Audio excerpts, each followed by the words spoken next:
Selamat datang di channel Deadmis73 bersama saya Dila Fitria. Tempat di mana cerita-cerita kelam yang terlupakan kami bisikan kembali ke telinga kalian.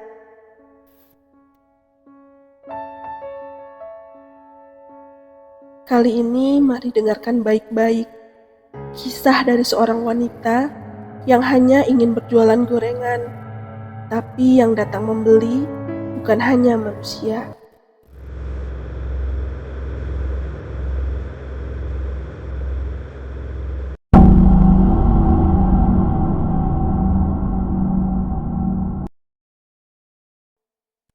Namaku Eka. Aku lahir dan tumbuh di kota Sumedang, kota yang terkenal dengan oleh-oleh tahunya. Aku berasal dari keluarga sederhana.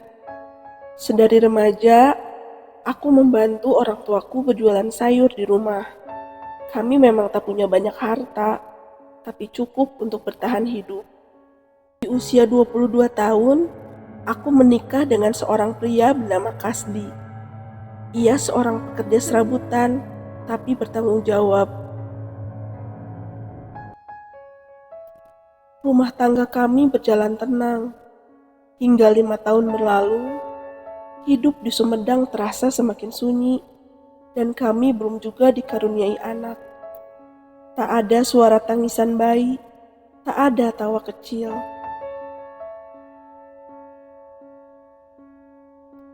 Mulut-mulut tetangga mulai bergumam, hingga pertanyaan klasik mulai menyusup. Kapan punya anak?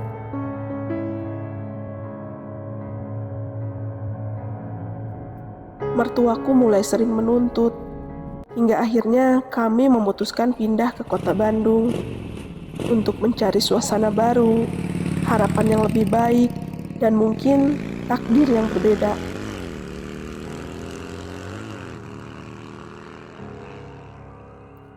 Di Bandung, hidup tak mudah, tapi kami mencoba.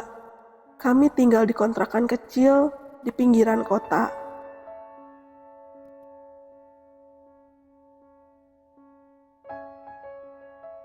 Suamiku Kasdir bekerja sebagai kuli bangunan, sedangkan aku mencoba membuka usaha untuk menjual gorengan, mulai dari sore sampai tengah malam, di dekat persimpangan jalan besar yang ramai oleh kendaraan dan orang yang berlalu lalang. Awalnya kupikir, siapa yang mau beli gorengan malam-malam seperti ini? Hari pertama berjualan, aku gugup. Tapi anehnya, daganganku justru laris manis. Bahkan aku kehabisan bahan untuk membuat gorengan sebelum pukul 10 malam.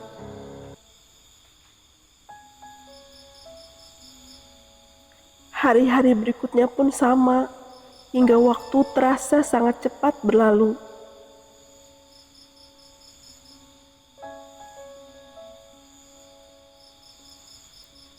Seminggu penuh, gorengan yang kubuat selalu habis.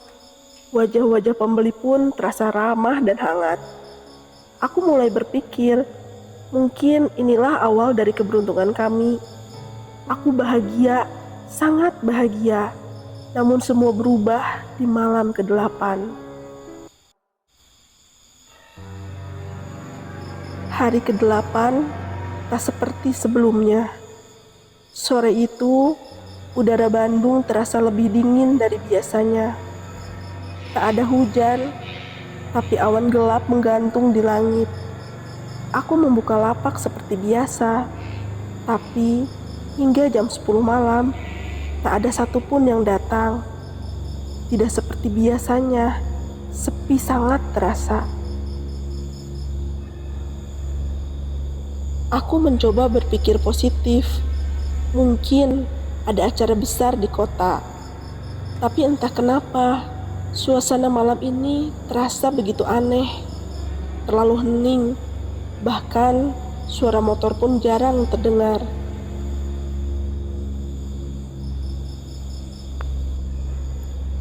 Jam menunjukkan pukul 11 malam. Aku dan suamiku hampir memutuskan untuk pulang dan mulai bersiap untuk menutup lapak.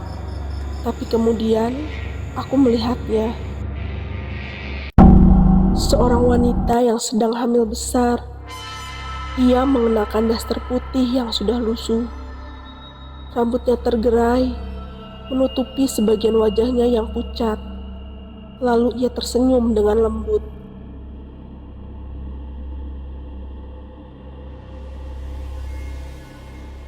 Lalu wanita tersebut berkata, "Bu, saya ngidam gorengan. Saya boleh beli ya?" Aku tersenyum kikuk dan mengangguk. Ia memilih beberapa gorengan, lalu pergi tanpa banyak bicara ke arah jalan yang gelap.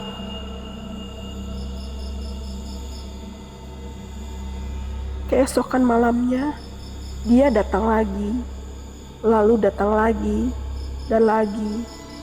Selalu tengah malam, selalu sendirian, selalu saat tak ada orang lain. Yang membuatku heran, arah kedatangannya selalu berbeda. Kadang dari barat, kadang dari timur, dan terkadang datang secara tiba-tiba. Tanpa aku sadari, ia sudah berada di sebelahku. Wanita tersebut selalu membeli dengan jumlah yang tak pasti, dan sepertinya ia sangat menyukai gorengan buatanku.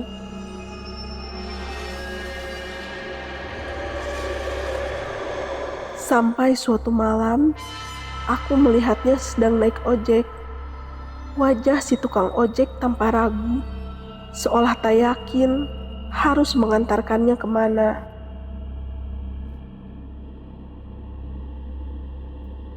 Seolah ingin bertanya, tapi ragu. Tukang ojek tersebut mengantar wanita itu ke arah barat, ke sebuah gang yang sempit dan gelap. Esok malamnya, tukang ojek datang ke tempatku berjualan dengan wajah yang pucat dan tangannya yang gemetar. Tukang ojek tersebut bertanya, "Bu, maaf. Apakah ibu kenal dengan wanita yang sedang hamil, rambutnya panjang, memakai baju putih, dan tinggal di gang seberang?" Aku pun menjawab bahwa wanita tersebut adalah pelanggan yang selalu membeli gorengan buatanku selama beberapa hari ini. "Bu, wanita tersebut sudah meninggal dunia." Aku membeku, mulutku mengering. Lalu tukang ojek itu melanjutkan ceritanya.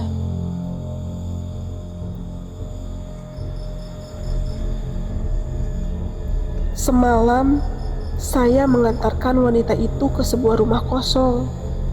Tapi warga sekitar malah heran dan ketakutan. Mereka mengatakan bahwa di rumah tersebut beberapa hari yang lalu ditemukan jenazah seorang wanita yang sedang hamil. Jenazah wanita itu ditemukan sudah membusuk dalam karung tepat di halaman rumah tersebut.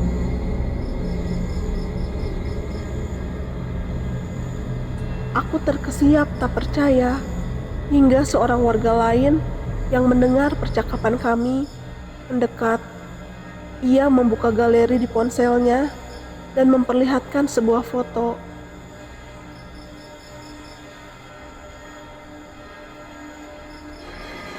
Itu wajah yang sama. Ia wanita yang membeli gorenganku, yang bicara kepadaku, yang tersenyum padaku setiap malam. Aku sangat ketakutan dan segera mengemasi barang jualanku, lalu pulang ke rumah bersama suamiku dengan perasaan yang tidak menentu. Sejak malam itu, kami tidak pernah tenang dan memutuskan untuk tidak berjualan gorengan sementara waktu.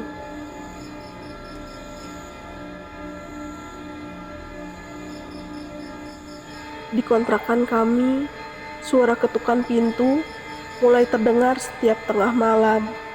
Tetapi saat dibuka, tidak ada siapa-siapa.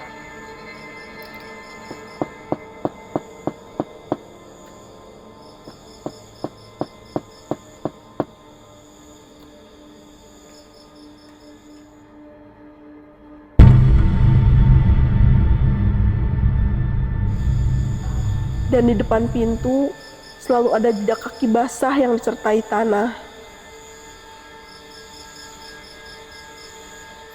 Suara gaduh pun sering terdengar di dapur kami. Bau gorengan tiba-tiba menyerbak, padahal aku tidak sedang memasak. Lampu dapur menyala sendiri tanpa sebab. Suamiku mulai mimpi buruk dan berkeringat dingin setiap malam. Aku selalu terbangun karena suara bisikan, "Bu, saya ngidam gorengan."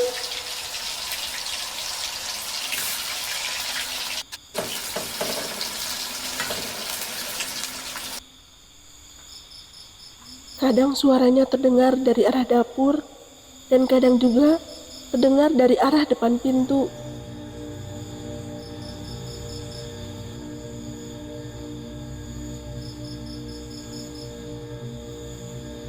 Puncaknya, malam itu aku terbangun karena bau busuk menusuk dari arah dapur.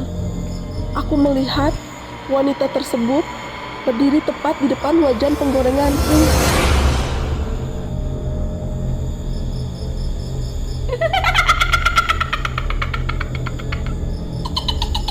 Dengan rupa yang sangat menyeramkan dan air ketuban yang menetes dari bawah kakinya.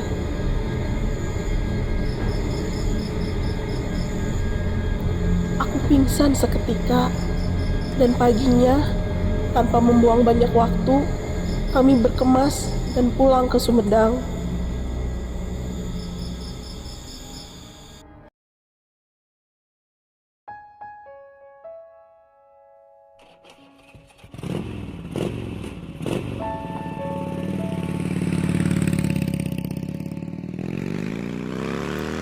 Kupikir semuanya akan berakhir di sini. Kupikir dia sudah pergi, tapi aku salah.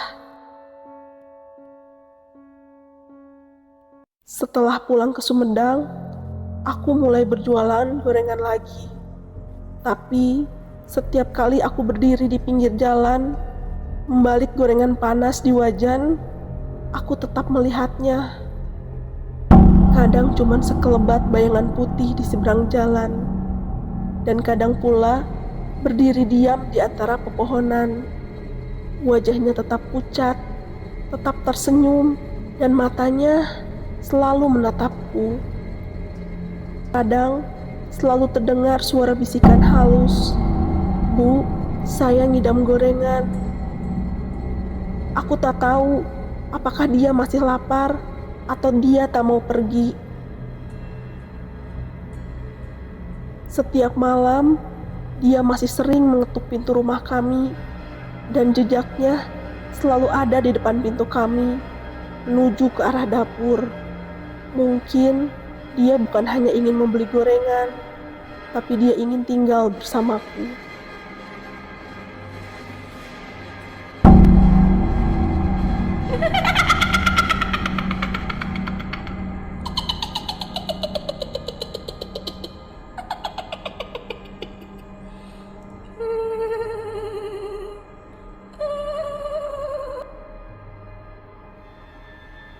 Itulah kisah malam ini di Dead News 73, sebuah kisah nyata yang datang dari Sumedang dan masih menghantui hingga kini. Jika suatu malam kamu sedang memasak dan merasa ada yang mengawasi dari belakang, jangan langsung menoleh, jangan langsung membuka pintu, karena bisa jadi dia yang datang dan ingin mencicipi masakanmu.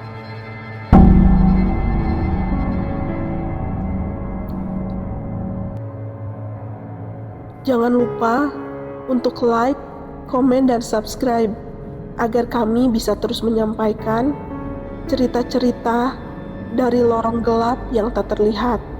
Sampai jumpa di malam berikutnya dan ingat, jangan percaya semua pelanggan datang dari dunia ini.